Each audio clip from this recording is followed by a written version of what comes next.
Nos diferenciamos, sí, por supuesto, en tamaño, en capital detrás, del mainstream, de lo que tiene que ver con las editoriales transnacionales. Las editoriales independientes hacen un trabajo mucho más específico. Promueven y muestran la literatura emergente, las nuevas voces de la literatura contemporánea. Digo, es un poco difícil pensar el campo de la edición independiente como un campo homogéneo. Intentamos desde nuestro lugar que nuestros libros tengan la mayor cantidad de lectores posibles y trabajamos día a día para eso. Siento que hay un cuidado en la elección de cada uno de los elementos del libro. Son muy distintas las prácticas, lo que se publica, la forma en que se publica. Trabajamos muchísimo lo que tiene que ver con el arte, con el cual presentamos nuestros libros, el arte de portada. Trabajamos con diseñadores y diseñadoras que vienen trabajando hace mucho con nosotros. Libros pensados y producidos en general desde el amor, diría. Tener estas editoriales como una especie de muestrario de literatura contemporánea para todos, desde todos. Hola, soy Manuel Eidelman. Les hablo desde casa, seguramente igual que muchos de ustedes, encerrados por la situación rarísima que estamos viviendo. Recién escuchamos a varios editores y personajes del mundo editorial independiente que van a ir apareciendo durante el podcast. Cerraba la intro Macarena Moraña. Ella es escritora, da talleres literarios y conoce mucho del tema. Dentro de todo este quilombo, la mayoría de nosotros encontró tiempo para leer. Y principalmente, porque acabamos de estar hablando de libros y editoriales no tan difundidas, nos preparamos para volver, para cuando termine todo esto y podamos entrar a una librería de nuevo. Esto es Libres, un podcast sobre libros que todavía están ahí afuera, pero que podemos ir a buscar cuando volvamos a las calles. Hace un tiempo pregunté en un taller de dónde podía sacar literatura argentina contemporánea. Yo venía del colegio, de leer Borges, Cortázar, cosas que me habían encantado, pero quería leer algo que se estuviese escribiendo en el momento. Me respondieron con los nombres de varias editoriales independientes de las que yo no tenía la menor idea, pero porque para mí comprar un libro era preguntar por el título que me habían recomendado. Quizás si me gustaba, volvía y preguntaba por otro del mismo autor. Pero ¿cómo era esto de buscar un libro por su editorial? Bueno, es algo bastante parecido. Si esta editorial decidió publicar este libro, me voy a fijar qué otros libros publicaron, porque probablemente me gustan. Y eso es una buena manera de arrancar. Con las editoriales independientes pasa algo así, y en mucho mayor medida que en las grandes multinacionales. Las editoriales más chicas se juegan la identidad en cada título que publican, porque lo central para esta gente es difundir literatura, independientemente de si eso les resulta más o menos rentable. Después uno como lector va viendo el lomo de una editorial que le atrae, empieza a trazar relaciones entre este autor que ve acá, con ese otro que ve allá, y quizás se va haciendo una idea de lo que publican. Acá vamos a hacer un acercamiento a este mundo editorial independiente, viendo qué criterios tienen, qué podemos incorporar la próxima vez que querramos leer y no sepamos qué comprar.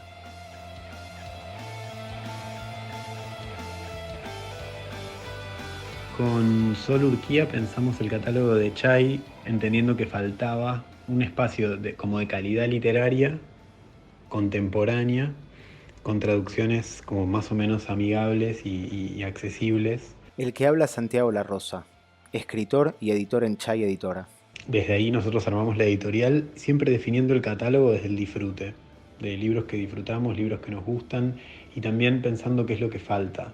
Me parece que un poco ese perfil un poco más lúdico y de lector es lo que distingue a Chay y lo que va armando como un grupo de lectores que lo sigue. No hay una agenda, sí hay como una mirada y un lugar de la literatura muy del disfrute y del goce.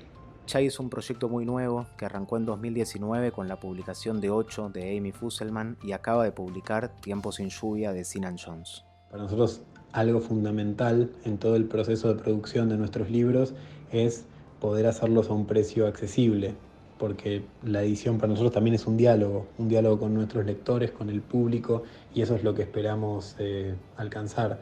En ese sentido, para nosotros un libro accesible, hermoso, cuidado, es fundamental. Otro proyecto editorial muy interesante y también muy nuevo es Cuentos María Susana. Es una editorial que no publica ni novelas ni ensayos, sino cuentitos sueltos, uno por libro. Cuentos María Susana es una pequeña editorial que armamos con Gonzalo Segura y con Pía Canelo del taller Rizo de Córdoba. El que habla es Federico Falco. Además de editor en María Susana, escribe unos cuentos excelentes. Es una editorial que se dedica a publicar cuentos en pequeños libritos, un librito para cada cuento, un cuento en cada librito. Los libros se imprimen en un taller de risografía y la idea de la editorial sobre todo es difundir el cuento como género y el cuento contemporáneo y el cuento que se está escribiendo hoy en todos sus formatos. Los libros son muy sencillos y tratamos de que sean lo más barato posible para que puedan circular mucho y cada uno los tenga. En general publicamos en tandas de a 3 autores, 3 libritos, cada 2 o 3 meses. El rol de las editoriales independientes y principalmente de sus editores no solo es publicar autores nuevos, sino también estéticas nuevas, formas nuevas de contar historias.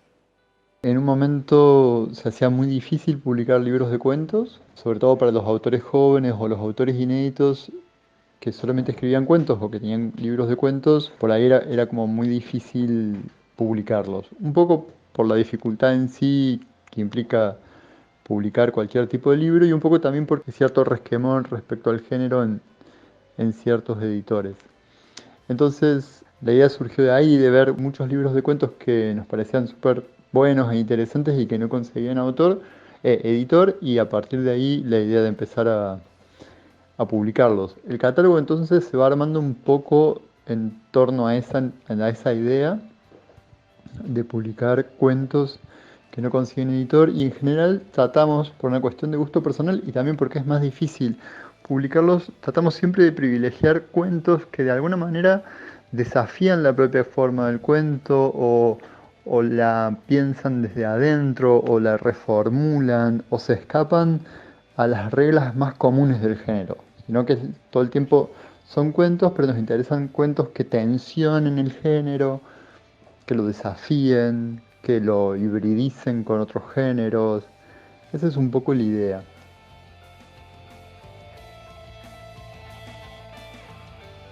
En el mundo de la edición independiente existen otros agentes que se encargan de hacer llegar los libros a los lectores.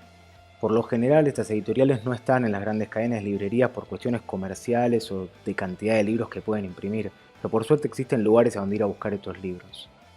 La Feria de Editores es uno de ellos. Reúne a cientos de editoriales de todo el país una vez por año para que muestren su catálogo y sus novedades. Una de las grandes diferencias que tiene con otras ferias es que sí o sí tiene que atender el editor o la editora. Un poco lo que esto busca es que cualquier lector o lectora que pase por la feria y pregunte algo tenga la mejor respuesta posible en torno a ese libro, que es la respuesta que le puede dar quien lo haya editado, ¿no? Él es Víctor Malumián, es editor en Godot junto a Hernán López Guine y además hace algunos años organiza la Feria de Editores. Por otro lado, es una feria que está pensada para lo que se suelen denominar editoriales independientes o autogestivas o pulmón. Hay un montón de adjetivos para calificarlas, que son editoriales pequeñas, que suelen publicar entre 4 y 16, 15 títulos al año, no más que eso. Por ende, le dedican un tiempo muy especial a cada libro que publican por mes. Y un poco la curación que hace la feria es siguiendo una serie de reglas que están expresadas en el sitio web, pero que a grandes rasgos dan cuenta de una variedad temática. Es decir, si te gusta leer, seguro vas a encontrar un libro en la feria, porque hay libros que son, bueno, por supuesto, de narrativa contemporánea, narrativa traducida, ensayo, no ficción, pero también hay de diseño, de cine, de música, mismo de cocina. Así que cualquiera de las actividades que te gusta realizar, si te interesa leer sobre eso, vas a encontrar un libro en la feria. La Feria de Editores viene haciéndose en el Centro Cultural Conex. Y además de los cientos de stands con editoriales de todo el país, atendidas, como dijo Víctor, por sus propios editores, ofrece charlas y actividades que rondan el mundo de la literatura.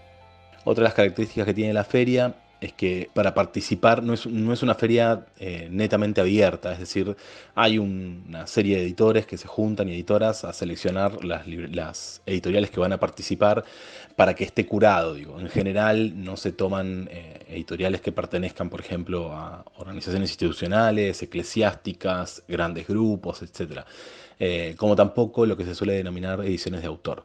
Entonces, como verán, la feria tiene cierta curación de fondo y está muy pensada en ese sentido de cara al lector o la lectora, en que quien atiende entienda bien los libros que está vendiendo, que quien genera la feria seleccione las editoriales que van a estar participando, y de cara a los editores, que también es muy importante, la feria dura 4 días nada más, porque un 80-70% de las editoriales participantes son editoriales que tienen otros trabajos. Entonces, si la feria durara 10 días, 15 días, 21 días, los partiría al medio, no podrían participar. Pero las editoriales independientes no se ocupan solamente de descubrir autores nuevos o proponer formatos vanguardistas. Hay otras que persiguen otros objetivos, como difundir obras de autores ya consagrados y abarcan géneros como el ensayo, ocupándose de temas diversos que van por fuera de la ficción. Ediciones Godot tiene aproximadamente 10 años, lo fundamos con Hernán López Vine. Es una editorial que hoy debe estar cerca de los 100 títulos publicados, muy especializada en ciencias sociales, ha publicado autores de la talla de Zizek, Sloterdijk, Frederick Jameson, Walter Benjamin, Martin Cohen, Eduardo Gruner, Renata Salek. Ofrecen ediciones cuidadas, trabajan con traductores latinoamericanos en una tarea que lleva mucho ida y vuelta por los términos y las interpretaciones que tienen los distintos idiomas para los mismos. Por lo general no son obras que no se consigan bajo otros sellos, pero tienen el valor agregado de un trabajo apasionado por la obra de estos autores y las ganas de que llegue al lector de la mejor manera posible. Y después también publica literatura clásica, clásicos modernos, como los cuentos completos de Virginia Woolf o el primer libro de cuentos tanto de Scott Fitzgerald como de Cheever. La editorial lo que se propone es publicar, no siempre sabemos si lo cumple, es publicar libros que que cambien un poco la mirada que tenemos sobre la realidad, ¿no? Suena muy grandilocuente y es un poco más pequeño en realidad que eso, que es quizás que cambien un aspecto de la realidad, o sea, muy enfocado en la idea de desnaturalizar ciertas cuestiones, y no pensar que son así porque se fueron dando naturalmente de esa forma, sino que son el resultado de quizás hasta una lucha de poderes o de una problemática bastante más compleja. Entonces, casi todos los libros que nosotros publicamos, al menos a nosotros, nos invitaron a pensar un tema de otra forma, una problemática de otra forma, y por eso decidimos publicarlos. Marcos Almada es editor en Alto Pogo, una editorial que ya desde el nombre habla del roce y la conjunción entre las distintas partes. Además es presidente de la COP, una cooperativa que distribuye varios sellos también de todo el país. Bueno, Alto Pogo es una editorial que forma parte de una cooperativa editorial llamada La COP, que posee una distribuidora propia y una librería. La librería de la COP está en la calle Bulnes al 640. Ahí, además de los libros de Alto Pogo, están los de todas las otras editoriales que ellos distribuyan. El catálogo de Alto Pogo intentamos que sea un catálogo con voces potentes, con voces narrativas potentes, maduras, independientemente de que muchas de las novelas que publicamos y muchos de los libros de cuentos que publicamos son primeras publicaciones de los autores y las autoras. Intentamos que esos primeros libros de cuento y esas primeras novelas sean novelas maduras, que no sean novelas de iniciación, novelas donde el autor está testeando a ver cómo escribe, sino que tratamos de que esos libros tengan un universo potente, que la voz narrativa sea una voz fuerte, conscientes también de que estos libros que nosotros publicamos se inyectan en una gran marea de libros y libros que se están publicando hoy en día en editoriales independientes también, en lo que tiene que ver con el sector independiente, pero también obviamente con el sector, compitiendo con el sector mainstream, conscientes de que, por así decirlo, compiten por la atención del lector con otros libros interesantísimos que se están publicando hoy. Me parece que que la publicación hoy en día, por supuesto que se está publicando muchísimo, que hay muchas editoriales que están publicando, y en ese sistema de publicación hay un montón de libros interesantísimos que creo que incluso no hay que dejar de leer si uno está interesado en la literatura. Nosotros intentamos que nuestros libros tengan esa potencia, que comuniquen esa potencia narrativa, que además de contar una historia, a nosotros nos interesa que nuestros libros trabajen el lenguaje, trabajen una composición de un lenguaje desde el punto de vista de las voces narrativas. Nos interesa muchísimo eso, muchísimo el estilo, muchísimo el cómo se escribe. A veces incluso más allá del qué. Por supuesto que todos queremos leer una buena historia, pero esa buena historia tiene que estar bien contada, tiene que haber una voz que lleve esta situación incluso a veces al extremo.